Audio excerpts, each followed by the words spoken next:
Back at it again, and I came across this video while I was just scrolling through YouTube trying to find some things to check out, and I found it quite interessante, to say the least. Like, it was on point. Now, I didn't watch the whole thing. I watched it about halfway through. It's not a very, very long video either, but that's what we're going to be checking out today. Make sure you guys hit that like button.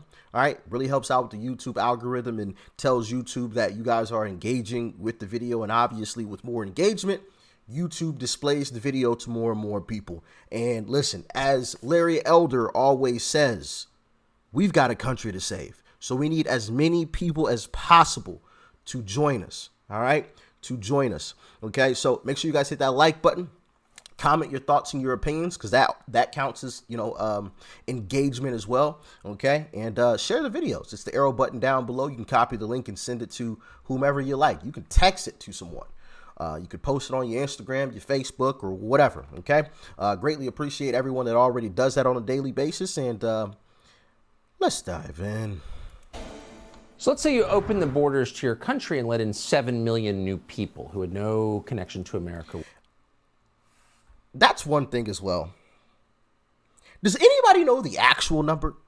Because I've heard 5 million. He just said 7.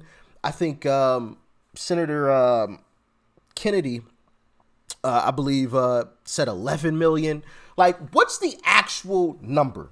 Does anybody have an actual number? I doubt that anybody has like well, I take that back. There are some people that have the actual number, in the government, but since the government has become so woke, I believe they will never actually release the true number. And if they do release a number, I think this is just my assumption, it'll be a little bit doctored, to say the least, in my humble opinion. But I could always be wrong. Y'all let me know how y'all feeling. But I just found that interesting when he said 7 million, because I've heard all types of numbers all over the place. Open the borders to your country and let in 7 million new people who had no connection to America whatsoever. Didn't speak the language, weren't from here illegally, but you did that. That would make the society less cohesive than ever. And then you so mismanaged the economy that it was on the way into recession. That's the last moment you would want to make Americans hate each other on the basis of race, because if you did that, the whole thing could just blow up. Like, that's too crazy and reckless. But that's exactly what the current administration, Joe Biden's administration, is doing. Here's Joe Biden. Innocent men, women, children, hung by a noose from trees, bodies burned, drowned, castrated, lynched for simply being black. Nothing more. Hard to believe, but that's what was done. Oh, you mean like the guy that you gave a eulogy for?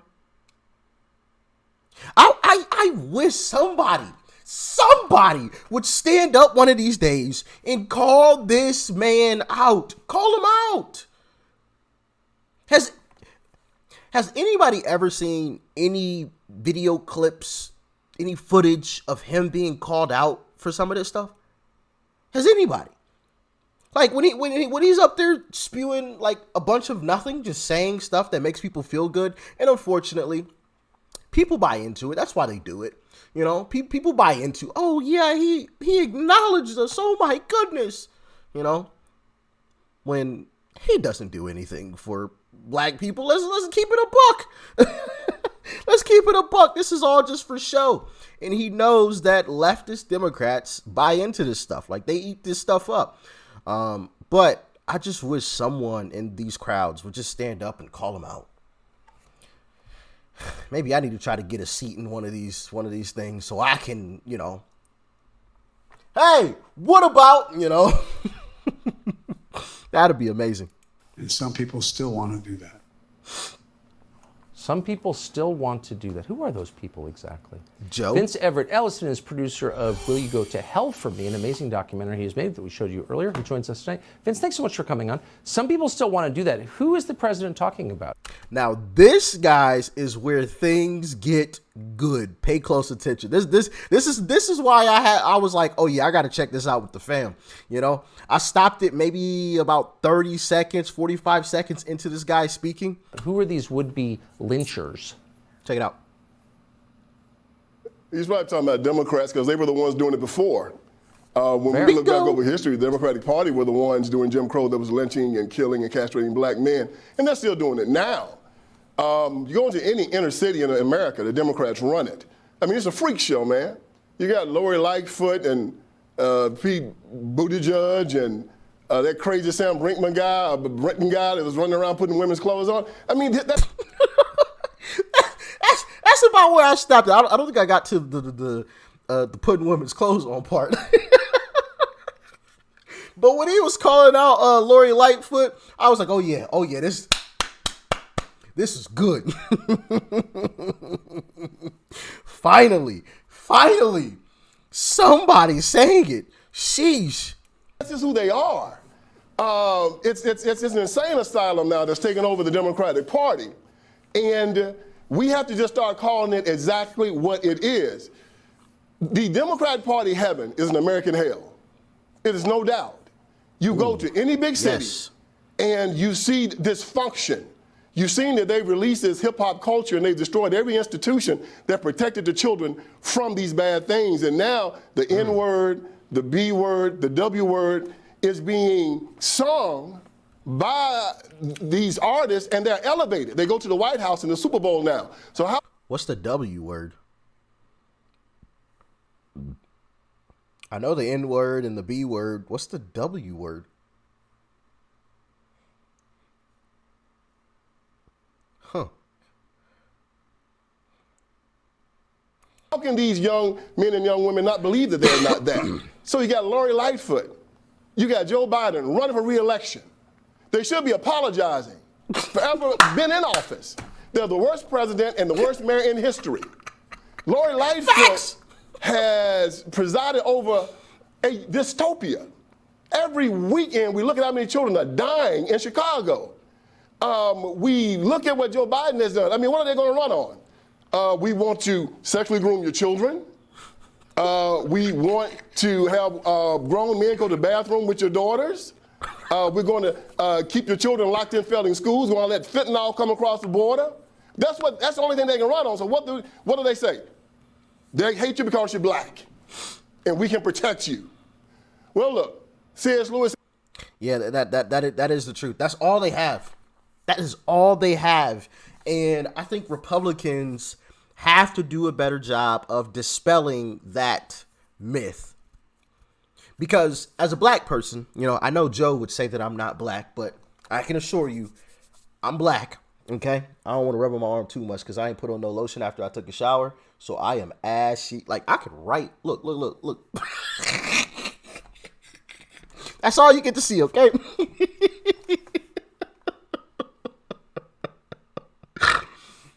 I'm sure there's some leftist Democrats that's gonna claim that I'm white because they saw some ash. Oh no, man, that look white to me. But no, all seriousness, goodness gracious, you know, as a black person, I've obviously had conversations with black people, and like I've stated before, the only flack that I get online is from black people. I get the most hate from leftist black people. And, you know, I just question, you know, why is that? And I think part of that is because there's been this myth that Republicans hate black people. And if you go with Republicans, you're just automatically, you know, against black people too. And it's just like, wait, huh? How? Explain to me how Republicans are against black people. Tell me, better yet, tell me, what have Democrats done for black people? Like you said, look at these inner cities. Look at some of these big cities that have been run by Democrats for years and years and years. And you tell me, how are those black people doing under Democratic leadership? How's Chicago looking? We just talked about Lori Lightfoot, who is what? A Democrat. Not only that, but she's got a couple of the woke stones. She's a woman, and she's black too. So not only is Chicago being led by a Democrat, but a black Democrat, and black people are doing terribly in that city. And yet I'm supposed to just sit here and just, oh yeah, I'm black, so I'm just going to vote Democrat. What sense does that make? Like, it literally doesn't make sense or sense. Can anybody explain the logic behind that? When you're seeing your city be destroyed, bodies dropping on a weekly basis, and you can sit there and tell me, I'm going to still vote Democrat. Like, for the love, I don't understand this logic. I really don't. I find it very, very hard to wrap my mind around it, even though Democrats have been great at creating this false narrative. I feel like at some point, life has to smack you in the face and say, what? Wait, I've been voting for these same people, and the city has looked the exact same. Bodies have dropped the exact same amount every single time. Nothing has changed. Nothing. And then you got black people that hate me because I'm like, no, bro, no. F these Democrats. F them. I'm not on the plantation anymore. Oh, well, you're an Uncle T, and you're dissing, you're that, hey, bootlicker, hey, white lover. Like, I'm just like, okay, dumbass. How about that? How about that? I mean, let's just keep it a buck. These people are insane. The definition of insanity is doing the same thing over and over and expecting a different result. And that is exactly what is happening. Look at Baltimore. Who runs Baltimore? Black Democrats. And that is the case over and over again. So I just really don't understand it. And I find it really hard to break through those types of folks, you know, like to actually communicate effectively with those people, because it always breaks down into Uncle T this, Uncle T that, bootlicker this, bootlicker that, and nobody from that side that thinks that way, that you know, goes that route, wants to listen to anything. I could say exactly what I just said, and all of it goes in one ear and out the other. And it's a bunch of excuses. So my question to you guys, because I need your help. I really do need your help. Because the next time I have one of these conversations, I want it to be effective and not just devolve into, you know, just BS. Okay? So I need your help. How can I genuinely connect with some of these folks? Let me know your thoughts and your opinions in the comment section, please. Because I don't know. I really don't. Anyway. That hell is a choice. And it is. And right on. So what do they say? They hate you because you're black. And we can protect you. Well, look, C.S. Lewis said hell is a choice. Facts. And it is. But you can unchoose it. They talk about systemic racism and institutional racism. Well, if it isn't institutional racism, they are the ones that provide it because they run all the institutions in the black community. They run the schools. They run the churches. They destroyed them all. Bingo. Yeah, it's institutional racism caused by them. They talk about white privilege. Well, let me tell you something. It is privilege to be white, and it's also a privilege to be black. It's a privilege to me to live in America. It's a privilege to me to be a Christian.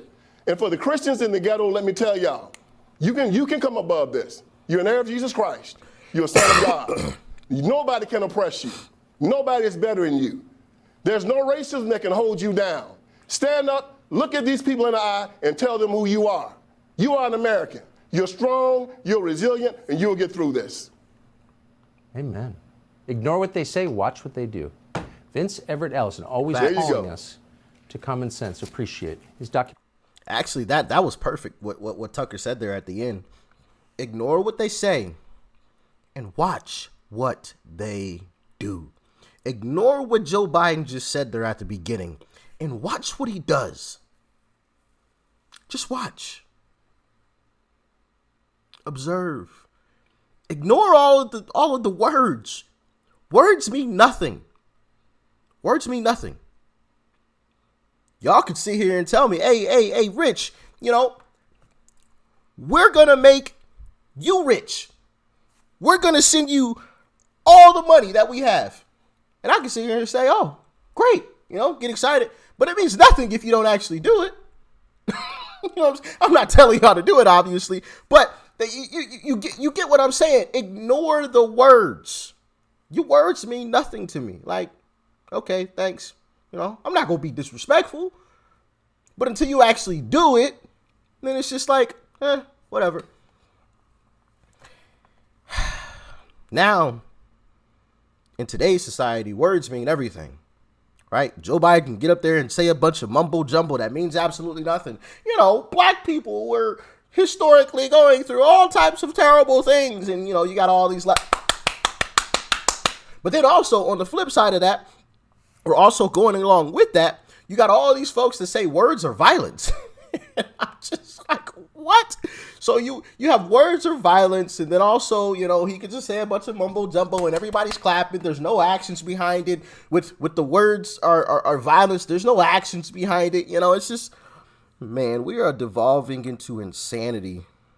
Insanity. Oh, man. What are we going to do? But please give me your thoughts and your opinions in the comment section regarding my question earlier, because I genuinely need your help, okay? Like, share, comment, hit that subscribe button if you're new. Peace and love. I'm out.